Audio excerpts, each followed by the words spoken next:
Hello friends, स्वागत है आप सभी के हमारे यूट्यूब चैनल पर। आज के इस वीडियो में आप लोग को बताने वाले हैं क्लास 6 से लेकर 10 तक इम्पोर्टेंट फार्मूला, जो महत्वपूर्ण सूत्र है जो आपके एग्जाम में पूछा जाता है और आपको मैथ के हिसाब को सॉल्व करने में सहायता करता है। तो टोटल फार्मूला इसी वीडियो में आप लोग को मिल जाएगा, कहीं पर जाने का भटकने का दिक्कत नहीं है। तो इस वीडियो को अंत तक जरूर देखिएगा और आप चैनल पर नहीं है तो चैनल को सब्सक्राइब करने के साथ साथ आप ये वीडियो को अपने दोस्तों के पास शेयर कर दीजिएगा। चलिए बिना लेट किए इस वीडियो को हम लोग शुरू करते हैं। तो देखिए, सबसे पहले हम लोग देखते हैं पहला फार्मूला की तरफ। पहला फार्मूला हम घन के बारे में लिखे हैं। घन का आकृति सबको आपको पता होगा, एक लड्डू गोटी जो देखे हैं वो ही क्या है, एक घन का आकृति का उदाहरण है। पहला क्वेश्चन है कि घन का पार्श्व पृष्ठीय क्षेत्रफल याद कैसे करेंगे। इसका होता है 4a² या कहीं कहीं आपको मिलेगा 4l²। भुजा को हम लोग l से भी सूचित करते हैं, तो 4a² हो गया घन का पार्श्व पृष्ठीय क्षेत्रफल। दूसरा देखते हैं घन का संपूर्ण पृष्ठीय क्षेत्रफल क्या है, 6a² या 6l² भी हो जाएगा, है ना। तीसरा देखते हैं घन का आयतन, यहाँ देखिए का लिख दिए हैं ऊपर में। घन का आयतन बराबर होता है a³ या कहीं कहीं आपको मिलेगा भुजा क्यूब, है ना। कहीं कहीं क्या मिलेगा, भुजा क्यूब। इसको भी आप याद रखिएगा। अब आगे हम लिखे हैं घनाभ के बारे में, है ना। घनाभ के बारे में लिखे हैं कि घनाभ का पार्श्व पृष्ठीय क्षेत्रफल, घनाभ का पार्श्व पृष्ठीय क्षेत्रफल क्या होता है, 2 × l + b × h। पाँचवा देखिए घनाभ का संपूर्ण पृष्ठीय क्षेत्रफल क्या होता है, 2 × lb + bh + hL, है ना। छठा देखिए, जब घनाभ का ऊपरी भाग खुला हो तो इसका क्षेत्रफल क्या होता है। कोई घनाभ होता है ना, उसका ऊपरी भाग खुला हो तो उसका क्षेत्रफल होता है 2 × bh + hL + lb। ये इसका फॉर्मूला होता है। आठवां देखते हैं, सातवां, घनाभ का आयतन, घनाभ का आयतन होता है l × b × h। ये होता है घनाभ का आयतन। अब अगला क्वेश्चन की तरफ हम लोग बढ़ते हैं। आगे में कहा है कि घनाभ का विकर्ण क्या होता है। घनाभ का विकर्ण होता है √l² + b² + h²। अगला देखते हैं 9वां नंबर। आप देखिए हम लोग बेलन के बारे में देखेंगे। बेलन के बारे में तो सबको पता होगा, है ना। तो बेलन के बारे में देखते हैं। बेलन का वक्र पृष्ठीय क्षेत्रफल क्या होता है, 2πrh, 2πrh। देखिए बेलन का संपूर्ण पृष्ठीय क्षेत्रफल होता है 2πr × r + h। बेलन का आयतन, बेलन का आयतन होता है πr²h, πr²h। ये बेलन का आयतन होता है। बेलन की आधार की परिधि आपको जैसे पता होगा, ये बेलन है, आधार की परिधि क्या होता है, एक वृत्ताकार होता है। देखिए ये क्या है, वृत्ताकार। तो वृत्त की परिधि क्या होता है, 2πr, तो वही हो गया 2πr हो गया, है ना। आगे देखते हैं हम लोग शंकु के बारे में। शंकु का वक्र पृष्ठीय क्षेत्रफल क्या होता है, πrl, πrl। शंकु का संपूर्ण पृष्ठीय क्षेत्रफल, शंकु का संपूर्ण पृष्ठीय क्षेत्रफल होता है πr × r + l, πr × r + l। आगे देखिए शंकु में तिर्यक ऊंचाई यानी शंकु की तिर्यक ऊंचाई यानी l बराबर क्या होता है, क्या होता है √h² + r², h² + r²। आगे देखते हैं कई शंकु का आयतन, शंकु का आयतन क्या होता है πr²h, πr²h। आगे देखते हैं गोला के बारे में। गोला के बारे में हम लोग सबसे पहला फॉर्मूला देखते हैं। गोला का पृष्ठीय क्षेत्रफल होता है 4πr²। गोला का पृष्ठीय बोलिए या संपूर्ण पृष्ठीय बोलिए, दोनों बात एक ही है। तो गोला का पृष्ठीय क्षेत्रफल 4πr², गोला का संपूर्ण पृष्ठीय क्षेत्रफल 4π², दोनों एक ही होता है। अब देखिए गोला का आयतन 4/3πr³। गोला का आयतन क्या होता है, 4/3πr³। आगे देखते हैं अर्धगोले का वक्र पृष्ठीय क्षेत्रफल, अर्धगोले का तो होता है 2πr², क्या होता है 2πr²। और अर्धगोले का संपूर्ण पृष्ठीय क्षेत्रफल होता है 3πr², क्या होता है 3πr²। और अर्धगोले का आयतन जो होता है ना 2/3πr³। अर्धगोले का आयतन क्या होता है 2/3πr³, है ना। अगर आप हमारे चैनल को अभी तक सब्सक्राइब नहीं किए तो जाकर चैनल को सब्सक्राइब जरूर कर लीजिएगा। अब चलिए अगला फॉर्मूला की तरफ हम बढ़ते हैं। अब देखिए 23 नंबर कहा है कि वर्ग का क्षेत्रफल क्या होता है, भुजा स्क्वायर बोलिए या भुजा को a से सूचित करते हैं तो a² बोलिए या भुजा स्क्वायर। आगे देखिए वर्ग का विकर्ण क्या होता है, √2 × भुजा या √2a, दोनों बात एक ही है। वर्ग का परिमाप क्या होता है, 4 × भुजा, 4 × भुजा, और भुजा को इंग्लिश में बोलते हैं a या 4a भी बोल सकते हैं, 4a। आगे देखिए आयत का क्षेत्रफल क्या होता है, लंबाई × चौड़ाई, या इसको इंग्लिश में लिखेगा तो l × b। आयत का परिमाप अगला वाला है क्या होता है 2 × लंबाई + चौड़ाई, या इसको इंग्लिश में बोलेंगे तो 2 × l + b। अब देखिए आयत की लंबाई, आयत की लंबाई यदि इसको रहने देंगे तो ये चौड़ाई जो है ये गुने में, इधर आके क्या आ जाएगा, भागा में। तो आयत की लंबाई बराबर होता है क्षेत्रफल बटे चौड़ाई, और आयत की चौड़ाई बराबर होता है क्षेत्रफल बटे लंबाई, है ना। आगे देखते हैं आयत का विकर्ण, आयत का विकर्ण होता है √l² + b²।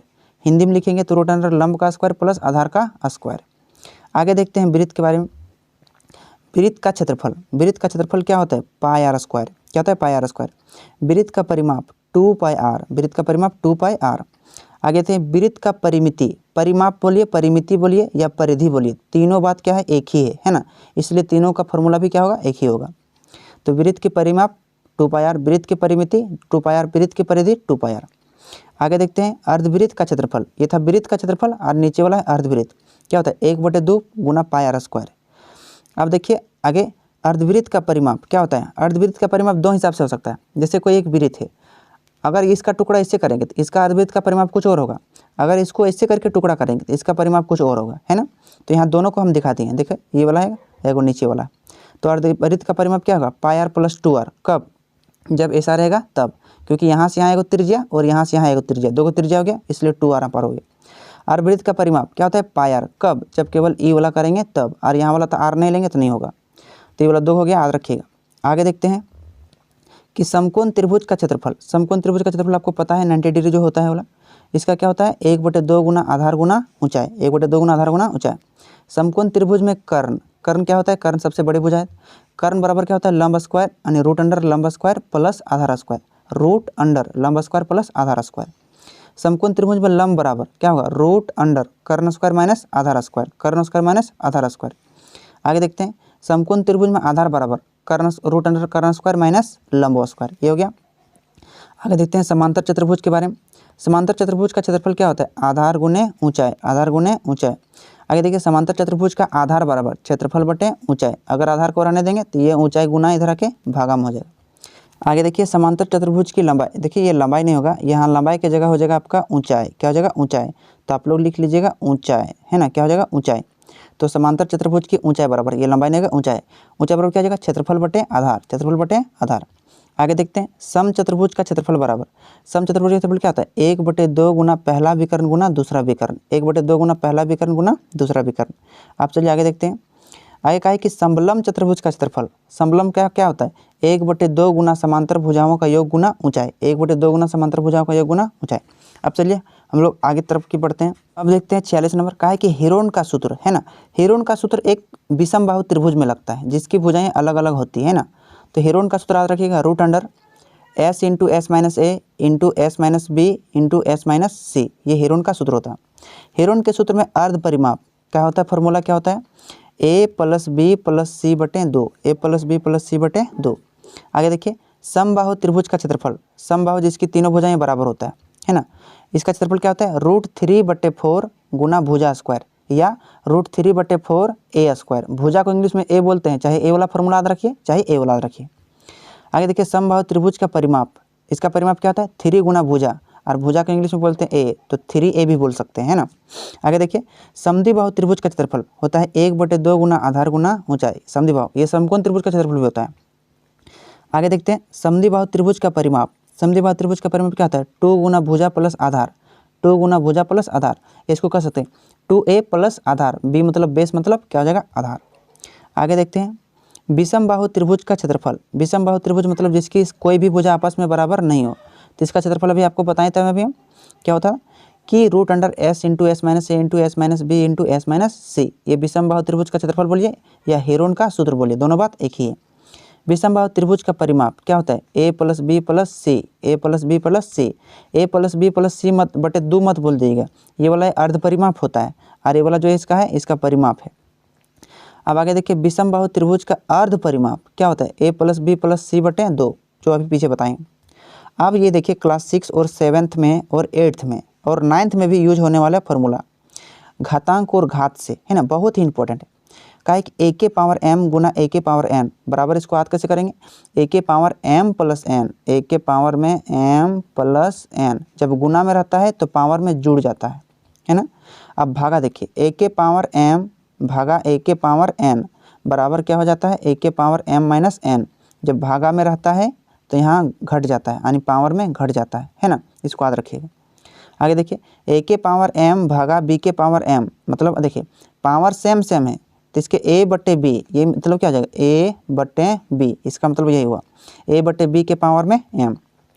देखिए a के पावर m गुना b के पावर m, तो इसका आंसर क्या हो जाएगा ab के पावर में m, ab के पावर में m। आगे देखिए a के पावर m के होल के पावर में n, यानी ये पावर को गुना कर देते हैं, तो गुना कर दो a के पावर m गुना n, इसका आंसर हो जाएगा। आगे देखिए a/m सॉरी ए के पावर m बटे b के पावर m बराबर क्या हो जाएगा आंसर, a बटे b के पावर में m। आगे देखिए, अगर किसी भी संख्या के पावर में 0 रहेगा तो उसका आंसर कितना हो जाएगा, 1। क्या हो जाएगा, 1। लेकिन 0 के पावर में 0 रहेगा तो इसका नहीं होगा, ये वाला मान्यता नहीं होगा। यानी देखो a के पावर 0 बराबर क्या हो जाएगा, 1। अगर 1000 के पावर में भी 0 रहेगा तो उसका आंसर क्या हो जाएगा, 1। लेकिन 0 के पावर में 0 रहेगा तो ये गलत हो जाएगा, है ना। यानी जहाँ a का मान 0 नहीं होना चाहिए। आगे देखते हैं, आगे है कि a बटे b के पावर में -m, a बटे b के पावर में क्या रहेगा, -m। ये माइनस को हम प्लस में बदलने के लिए नीचे वाला चल जाता है ऊपर, b चल जाएगा ऊपर और a आ जाएगा नीचे, और ये -m है और इस बदल जाएगा +m में, तो b बटे a के पावर में m, b बटे a के पावर में m। आगे देखिए, a के पावर m बराबर b के पावर m, देखो m कट जाएगा तो बचेगा a बराबर b, है ना। इसी प्रकार से नीचे वाला a के पावर m बराबर a के पावर n, तो ये a कट जाएगा, बचेगा m और n, तो बराबर m बराबर n हो गया, है ना। चलिए अगला फार्मूला देखते हैं। अब देखते हैं अलजेब्रिक फार्मूला के बारे में, जो क्लास 8th 9th के लिए बहुत ही इंपॉर्टेंट है, बहुत ही इंपॉर्टेंट। a प्लस बी का होल स्क्वायर सबको पता होगा, a square plus 2b plus B square. अगला देखिए a माइनस बी का होल स्क्वायर बराबर क्या होता है, a square minus 2b plus B square. आगे देखिए a square minus B square क्या होता है, a plus B into A minus B. आगे देखिए x plus A into x plus B बराबर क्या होता है, x square plus x into a plus B into x plus a b, है ना, ये फार्मूला होता है। आगे देखिए a cube plus b cube बराबर, a cube plus b cube क्या होता है, a plus B into a square minus a b plus B square.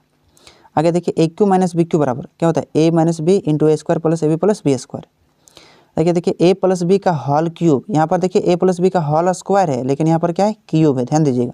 तो इसका आंसर हो जाएगा a cube plus b cube plus 3ab into a plus b, इसका formula होता है। आगे देखिए a माइनस बी का होल क्यूब, इसका आंसर हो जाएगा a cube minus b cube minus 3ab into A minus B. आगे देखिए a plus b plus c का होल स्क्वायर, है ना, ये क्वेश्चन बहुत इंपॉर्टेंट है। A square plus B square plus c square plus 2ab plus 2bc plus 2ca, ये किसका फॉर्मूला होता है, a plus b plus c का होल स्क्वायर। आगे देखते हैं, क्या है कि a cube plus b cube plus c cube minus 3abc, ये क्लास 9 वाला फॉर्मूला है। तो इसका सही आंसर हो जाएगा a plus b plus c into a cube plus b cube plus c cube minus a b minus b c minus c a, ये किसका फॉर्मूला होता है, a cube plus b cube plus c cube minus 3abc का। अब आगे देखिए, जो प्रयोक्ता के लिए क्लास 8th और 9th दोनों के लिए, है ना, 8th 9th और 10th दोनों के लिए, तो देख सकते हैं यहाँ पर प्रयोक्ता वाला फॉर्मूला है।